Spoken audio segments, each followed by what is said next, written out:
अस्सलामुअलैकुम एवरीवन। आज का जो हमारा लेक्चर है वो लेक्चर नंबर 2 है टेस्टिंग एंड रिपोर्टिंग का। ठीक है, इन बायोकेमिस्ट्री लैब।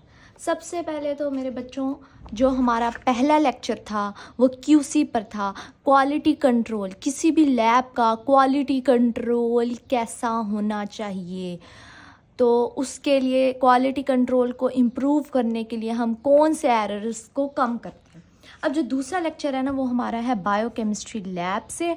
अच्छा, अब जो मेरे सबसे पहले मेरे बच्चों जो लैब टेक्नीशियन है और टेक्नोलॉजिस्ट हैं वो जब बायोकेमिस्ट्री लैब में जाते हैं ना वो देखते हैं एक मशीन है बड़ी सी, 3-4 मशीनें रखी हैं। एक इलेक्ट्रोलाइट सीरम की देखी होगी, एक आपने उसके अलावा आपने उसकी देखी एलाइजा की देखी होगी, आपने HbA1c की देखी होगी। ठीक है, और एक मशीन होगी जो RFT और LFT मेजर करे होंगे।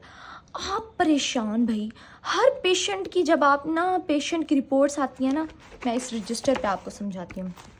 अच्छा, अब पेशेंट है, पेशेंट की ना आप जैसे ही बायोकेमिस्ट्री लैब में गए हो ना, ठीक है, बायोकेमिस्ट्री लैब में गए हो, आपने देखा जो पेशेंट आ रहा है ना उसके उस पर लिखा हुआ है, पेशेंट की रिपोर्ट्स पे डॉक्टर्स ने जो प्रिस्क्राइब किया ना वो RFT और LFT की है। RFT और LFT, ठीक है। मैं एक दिन गई हूँ लैब की, मेरी से स्टोरी किया, जिसका देखो पेशेंट का RFT करवाना है, LFT करवाना है, RFT करवाना है, LFT करवानी है। वाई रीज़न पाकिस्तान में इतना ज़्यादा पेशेंट्स की RFT और LFT क्यों हो रही है? ठीक है, RFT से आपको समझ आ गया होगा रीनल फंक्शन टेस्ट, LFT से आपको समझ आ गया होगा R से रीनल और L से लीवर फंक्शन टेस्ट। ठीक है, अब ये क्या होते हैं, कैसे होते हैं, यही की हमने देखना है। सबसे पहले एक फजूल सा क्वेश्चन मैंने आपको दिया है, व्हाट इज़ डायग्नोस्टिक बायोकेमिस्ट्री। हम बायोकेमिस्ट्री में करते क्या हैं भाई, बायोकेमिस्ट्री क्यों करवाई जाती है? असल में जो हमारे बायोकेमिकल कंपोनेंट्स हैं ना ब्लड के, उनको मैयर करने के लिए और बॉडी फ्लूइड्स में। अब जो ब्लड है आपने उसमें देखा होगा ग्लूकोज जा रहा है, उसमें रेड ब्लड सेल्स हैं, HB होती है, उसमें आइंस होते हैं, सब कुछ ब्लड में जा रहा है ना, तो उनकी मैयरमेंट को देखने के लिए बायोकेमिकल कंपोनेंट्स को मैयर करने के लिए ना बायोकेमिस्ट्री लैब बनाई गई है। मतलब इसकी इंपॉर्टेंस आपको समझ आ गई भाई, बायोकेमिस्ट्री लैब अलग से क्यों होती है। अब आप लोग बड़े हो गए, आपने हिस्टोपैथोलॉजी पढ़ लिया, हिस्टोपैथोलॉजी लैब अलग होती है, माइक्रो लैब अलग होती है, बायोकेमिकल लैब अलग होती है, केमिकल पैथोलॉजी की लैब अलग होती है। हर लैब अलग है, हर लैब का अपना पर्पज़ है। अब बायोकेमिस्ट्री लैब पे आते हैं, उसमें हमें कौन से पैनल्स मिलते हैं। आप देखोगे एक मशीन है, उसमें लिखा हुआ होगा RFT करवाना है पेशेंट का, LFT करवाना है, या लिपिड प्रोफाइल करानी है, या ब्लड ग्लूकोज और इलेक्ट्रोलाइट्स। अब ये 5 चीज़ें हैं।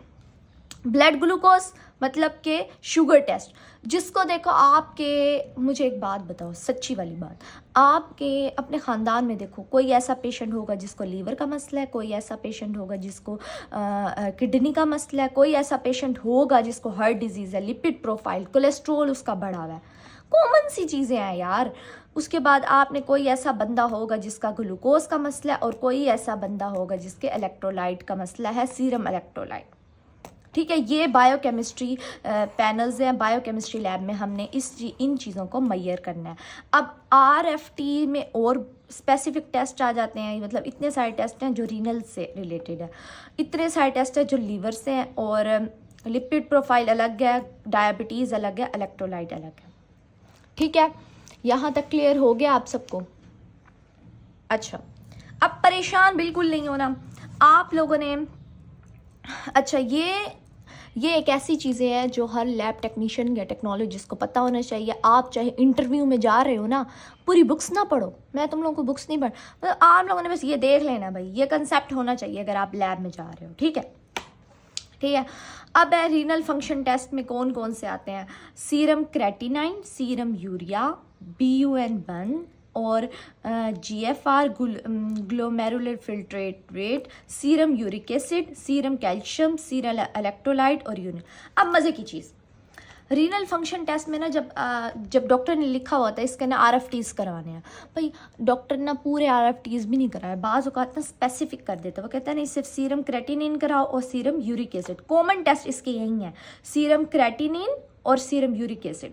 अच्छा, अब आपको पता होगा लीवर क्या करता है, बचपन में पढ़ा था एफएससी में, लीवर क्या करता है भाई, यूरिया साइकिल परफॉर्म करता है। यूरिया जो होता है ना, जब परफॉर्म करता है, यूरिक एसिड बनता है, वो किडनीज़ में जाता है और किडनीज़ से हमने कहा था वो एक्सक्रीट आउट होता है।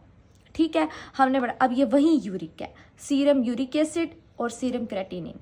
अगर यूरिक एसिड बढ़ा हुआ है ब्लड में, तो इसका मतलब किडनी उसको खारिज नहीं कर रही, मतलब एक्सक्रीट नहीं कर रही, इसलिए हम क्या कराते हैं, सीरम यूरिक एसिड। अच्छा, इन बच्चों आपको ना ये मेरी मज़े की चीज़ ये है कि आपने इसके ना ये याद करने हैं, ठीक है।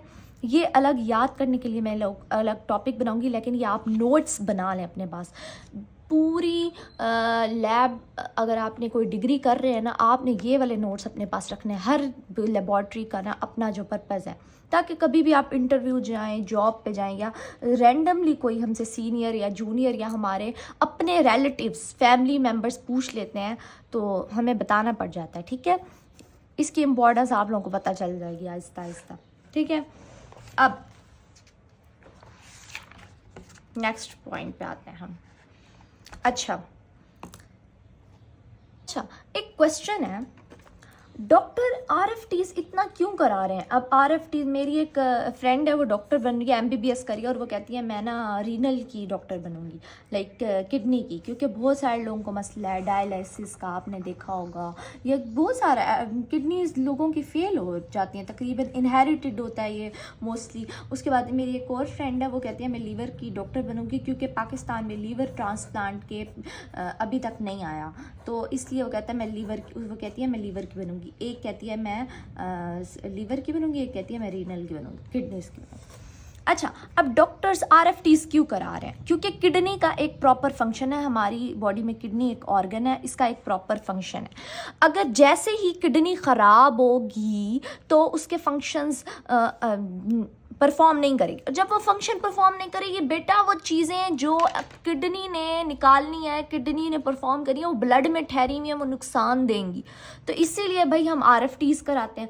ये ना एक बेसिकली एक लैब टेक्नीशियन हो गया या टेक्नोलॉजिस्ट, आपको इसकी इंपॉर्टेंस पता होनी चाहिए, और ये आपके इंटरव्यूज़ में ये चीज़ें कॉमन हैं, और ये वैसे भी आपको आनी चाहिए अगर आपने डिग्री हासिल कर ली है, ठीक है। अच्छा, उसके बाद मेरे बच्चों, अब किडनी के कौन कौन से फंक्शन है, फिल्ट्रेशन ऑफ ब्लड को फिल्टर करती है, हमने बचपन में यार पढ़ा था, ये बात अब समझाने वाली भी नहीं है, मतलब मैं तो बेसिक आपको अभी वो नहीं करी। ग्लोमेरुलस से फिल्ट्रेट ब्लड आता है और वो जा रहा होता है और वो फिल्टर हो रही होती है, क्या निकालता है वो, एक्सक्रीट आउट क्या करता है, हमारी एक्सक्रीशन करता है यूरिया की, क्रेटिनिन को और यूरिक एसिड को रिमूव करता है। अच्छा, अब कॉमन टेस्ट कौन से थे, अब याद रखने वाली चीज़ है, सीरम क्रेटिनाइन और सीरम यूरिक एसिड, इसके कॉमन टेस्ट है, मोस्टली डॉक्टर यही प्रिस्क्राइब करते हैं, ठीक है। उसके बाद बीपी को रेगुलेट करता है, पीएच को मेंटेन करता है, वाटर और इलेक्ट्रोलाइट बैलेंस करता है, एंडोक्राइन फंक्शन भी है इसका, किडनी आल्सो परफॉर्म जो है ना विटामिन डी। अच्छा, इसको रट्टा लगाने की ज़रूरत नहीं है, मैंने आपको बेसिक सी पॉइंट बताना है भाई। पहली बात, किडनी ने क्या करना है भाई, फिल्ट्रेट एक्सक्रीट आउट करना है इन सबको, ये तो मेन फंक्शन है ना, इसका मेन फंक्शन तो यही है एक्सक्रीशन, ठीक है, इसका मेन फंक्शन ये है, इसको निकालेगा, ठीक है। अच्छा, अब ना आपको मज़े की चीज़ है, मैं आपको ना थोड़े से इसके फंक्शन याद कराने के लिए ना ले जाती हूँ। डायबिटीज़ हर बंदे को है आजकल, तो मैं कहती हूँ बच्चों को भी अब शुरू हो रही है पाकिस्तान में, और हमेशा एक मज़े की चीज़ याद रखना, मैंने यहाँ पर पॉइंट आउट किया है, अकॉर्डिंग टू द, ये आपको नज़र आ रहा होगा, according to the national institute of health, the overall prevalence of chronic kidney disease, मतलब हमारे मुल्क में या हमारे मुल्क या ओवरऑल पूरी दुनिया में 14% क्रॉनिक किडनी डिजीज़ किस वजह से है, हाइपरटेंशन और डायबिटीज़, हर बंदे को टेंशन है और तकरीबन लोगों को डायबिटीज़ है, इसकी वजह से ना किडनी फेल हो जाती है। अब क्या वजह है डायबिटीज़, जिसको उसकी किडनी कैसे फेल हो सकती है भाई, डायबिटीज़ क्या होती है, ब्लड में ग्लूकोज का लेवल क्या हो जाता है, ये देखिए, यहाँ मैं नहीं लिखती, अपने नोट्स ख़राब नहीं करती, ब्लड में क्या होता है, ग्लूकोज का लेवल जब ज़्यादा होता है ना, जब ग्लूकोज का लेवल ज़्यादा होता है, अब ब्लड है उसमें ग्लूकोज बहुत ज़्यादा है, तो अब किडनी का काम है उसको फ़िल्टर करेगी, अब वो बार बार भेज रही है ग्लूकोज, जब ग्लूकोज जाता है ना तो किडनी बड़ी चीज़ है ग्लूकोज, C6H12O6 बड़ी चीज़ है। तो किडनी के ग्लोमेरुलस जो है ना वो क्या हो जाता है, फेल भी हो जाता है, ठीक है, फेलियर हो जाता है बार बार, इतना बड़ा ग्लूकोज निकाल के, मतलब प्रोलॉन्ग हो गया, तो इसकी वजह से किडनी फेल हो जाती हैं। अब आप इसी से मेंटेन करो कि अब ना हर चीज़ को निकाल भी रहा है। जब अब पीएच कैसे मेंटेन होती है, आपको पता है H+ आइंस का, आपको पता है बीपी कैसे रेगुलेट होता है। अब पीएच को मेंटेन करी है किडनी, बीपी को मेंटेन करी है, ब्लड प्रेशर कैसे, ब्लड में की जो चीज़ें है निकालेगी तो उसका प्रेशर मतलब कम होगा या ज़्यादा होगा, मेंटेन करी है। इस लिहाज से पीएच भी ऐसे ही है, ठीक है। और अब मज़े की चीज़ क्या है, किडनी विटामिन डी भी बनाती है, और आपने हीमाटोलॉजी में पढ़ा होगा, मज़े की चीज़ है एक तो कि ये इरिथ्रोपोइटिन रिलीज़ करती है जो कि रेड ब्लड सेल्स बनाता है। इरिथ्रोपोइटिन क्या है, हार्मोन है जो कि बोन मैरो को जाके कहता है कि रेड ब्लड सेल्स बनाओ, ठीक है। तो ये इसके फंक्शन हो गए, इसको रट्टा लगाने की जरूरत नहीं। एंडोक्राइन फंक्शन में क्या आ गया, ये रेनिन रिलीज़ करती है जो कि बीपी को कंट्रोल करता है, और इरिथ्रोपोइटिन रिलीज़ करती है जो कि रेड ब्लड सेल्स को बनाता है, और किडनी विटामिन डी भी बनाती है। इतनी सी बात है। अच्छा, ये सारा कुछ हो गया, डन हो गया इसके फंक्शन। अब इसकी लैब फाइंडिंग्स पे आते हैं। मतलब जब किडनी फेल हो जाती है तो लैब की क्या क्या चीज़ें बढ़ जाती हैं और क्या क्या चीज़ें कम हो जाती हैं, ये एक बार ना लिख लो, नोट्स बना लो। ये आपको ना जब आपको टॉपिक्स पढ़ोगे ना, कंसेप्ट खुद ब खुद, क्योंकि मैं यहाँ टॉपिक्स नहीं पढ़ा रही, फिर भी मैं एक्सप्लेन किए जा रही हूँ, एक्स्ट्रा बता रही हूँ। अच्छा मेरे बच्चों, अब आप ये देखो लैब फाइंडिंग्स क्या है कि जब ना किडनी फेल हो जाएगी ना, तो आप ये देखो यूरिया और क्रेटिनिन निकलेगा नहीं, मतलब एक्सक्रीट आउट नहीं होगा, तो ब्लड में क्या हो जाएगा, रेज्ड हो जाएगा। कॉमन सेंस वाली बात है, यूरिक एसिड को भी वो निकाल रहा था, अब जब किडनी ही काम करना छोड़ दिया, वो कैसे निकालेगा हमारी बॉडी से यूरिक एसिड को, वो भी बढ़ जाएगा। हाइपर कैल्सीमिया, ये कैल्शियम ज़्यादा हो जाएंगे, हाई फॉस्फेट, कैल्शियम और फॉस्फेट ज़्यादा हो जाएंगे, बीपी भी हाई हो जाएगा। अब अब ब्लड से मतलब जो एक्सक्रीशन नहीं करी, ब्लड में ही चीज़ें ठहरी रहेंगी अब, क्योंकि किडनी तो फेल हो गई है। अब तो जब चीज़ें होंगी वो टकराव ज़्यादा करती हैं ना वेसल से, तो बीपी ऐसे क्या होगा, हाई हो जाएगा। कॉमन सेंस वाली बात है। और BUN ये ना एक अलग से टॉपिक है, ये भी वही होते हैं, वेस्ट मटेरियल्स टाइप ही होते हैं, वो भी ज़्यादा हो जाएंगे। अब ये वाली जो चीज़ें हैं ना ये कम हो जाएंगी, क्योंकि अब यहाँ देखो विटामिन डी बना रहा था और रेड ब्लड सेल्स बना रहा था, ये वहीं से याद हो गया।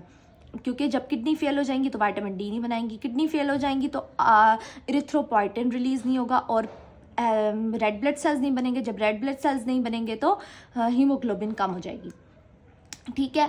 और पीएच को भी लो करेगा, बाइकार्बोनेट को भी लो करेगा और कैल्शियम को भी लो करेगा। इतनी सी बातें यार, ये बेसिक सी बातें हैं, मैं तुम लोगों को एक्स्ट्रा डिटेल बता रही हूँ, ठीक है। अब ये ज़रा देख लेना।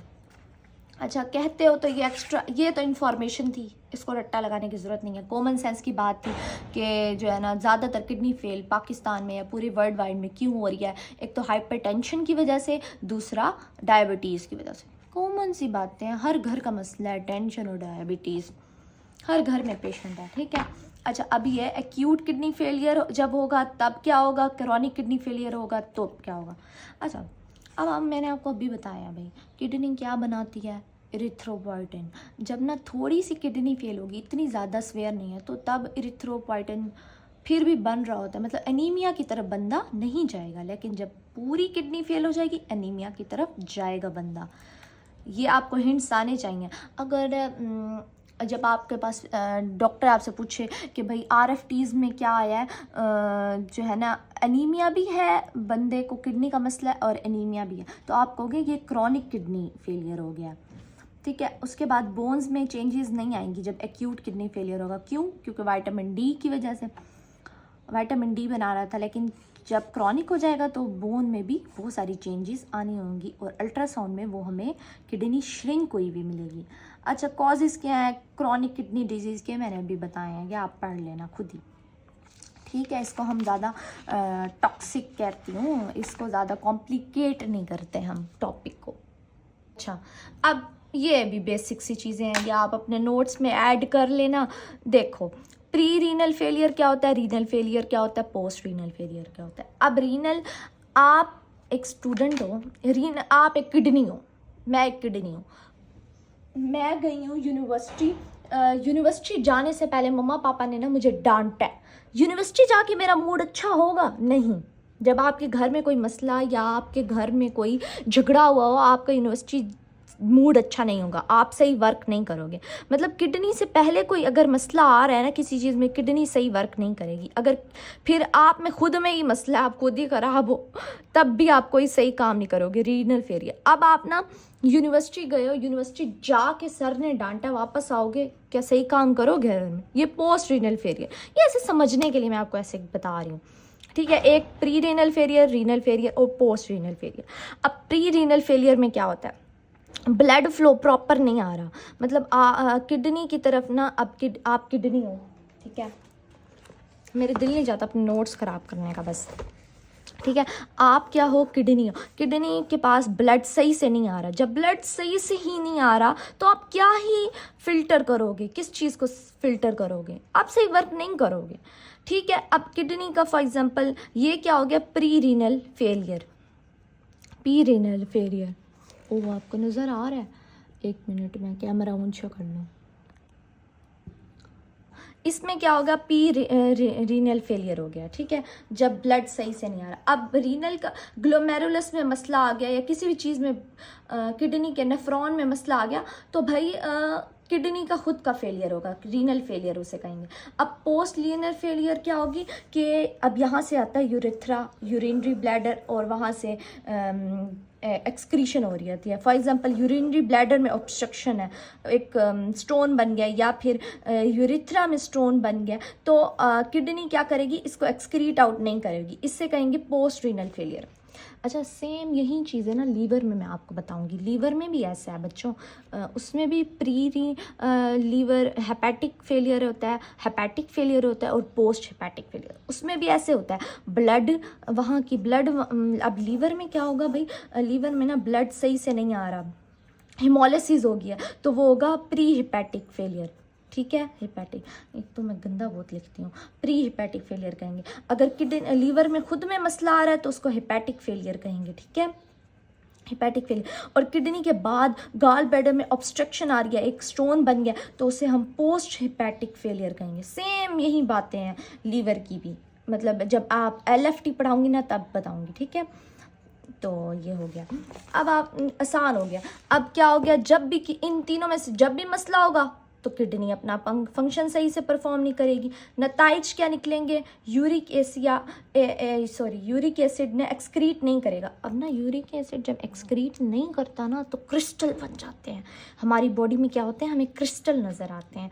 अच्छा, अब ना ऐसे ही ना मज़े, ये इन्फॉर्मेशन आप देख लो, पढ़ लो कि कब कितने किडनी कितने पर डे एक्सक्रीट आउट करती है, 1.3 to 3 लीटर। और ये इंटरव्यूज़ में या बहुत कॉमन क्वेश्चन है, इंटरव्यू क्या कहते हो, एक स्टूडेंट को पता होना चाहिए यार। आपके सीनियर ने आपसे पूछ लेना है, आपके बैठे हुए आप जहाँ ट्रेनिंग कर रहे हो वहाँ किसी ने भी आपसे पूछ लेना, आपकी इंसल्ट हो जाएगी, आपने पढ़ा क्या अगर आपको ये याद ना रहा, ठीक है बच्चों।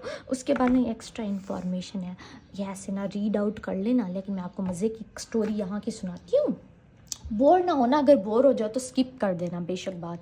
अच्छा, मैं ना दिन में 10 टमाटर खाती हूँ, सच्ची बात है, पता है 10 टमाटर खा भी जाती हूँ, बड़ी बात है।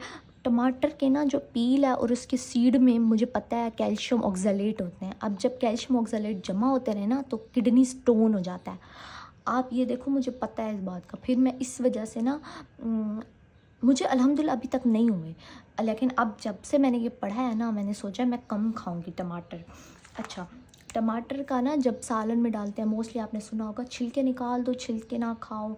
और ज़्यादा अगर आप ये सब कुछ इनटेक कर रहे हो ना टमाटर का ज़्यादा, तो साथ में पानी ज़्यादा पियो और आप ना ग्रीन वेजिटेबल्स खाओ, उससे आपको ना फ़ायदा हो जाएगा, ठीक है।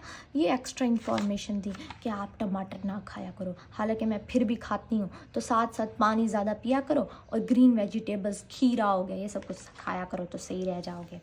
अच्छा, अब ना रीनल स्टोन के बारे में ऐसे बता रही हूँ, इन्फॉर्मेशनल। रीनल कैल्कुलाई भी कहते हैं, नेफ्रोलिथियासिस भी कहते हैं, यूरोलिथियासिस। अब आप रट्टा लगा दो, किडनी स्टोन्स को क्या कहेंगे हम? किडनी स्टोन्स किस वजह से होते हैं? पहले तो आप ये देखो, कैल्शियम ऑक्सलेट या यूरिक एसिड जो है ना जमा हो जाता है और किडनी स्टोन बन जाता है। अब किडनी स्टोन जब होंगे तो उसमें ये चीज़ें अफेक्ट होती हैं, ठीक है। अब यहाँ तक हमारा ये टॉपिक कंप्लीट हो जाता है। अगला हमारा टॉपिक है सीरम इलेक्ट्रोलाइट। अच्छा, बायोकेमिस्ट्री के पार्ट्स हो गए, एक आरएफटी का पार्ट हो गया, एक सीरम इलेक्ट्रोलाइट का। अच्छा, सीरम इलेक्ट्रोलाइट को हम किडनी से अलग भी कर लेते हैं बाज़ों का, इसकी मशीन भी अलग होती है। और जो मेरी वीडियो पे जो थंबनेल देखोगे ना, वो यही मशीन सीरम इलेक्ट्रोलाइट की मशीन बनी हुई है, ठीक है। अच्छा, उसके बाद अगला हमारा पॉइंट होगा सीरम इलेक्ट्रोलाइट हो गया बच्चों, फिर डायबिटीज़ हो गया, ग्लूकोज हो गया, ठीक है। यहाँ से ब्लड ग्लूकोज हमारा तीसरा टॉपिक है। एक मिनट मैं इनको वो कर लूँ, ये देखो ये दूसरा टॉपिक ये हो गया। तीसरा ब्लड ग्लूकोज हम करेंगे और चौथा हमारे पास आ जाएगा, आप इसको देख के परेशान ना हो, LFTs, लीवर का हो गया, ठीक है मेरे बच्चों। बल्कि लीवर का यहाँ से स्टार्ट है, ठीक है। ये इतनी सी बात है। अब सीरम इलेक्ट्रोलाइट के लिए हम ना नेक्स्ट लेक्चर देखते हैं, ताकि ना आप लोग परेशान ना हो जाओ।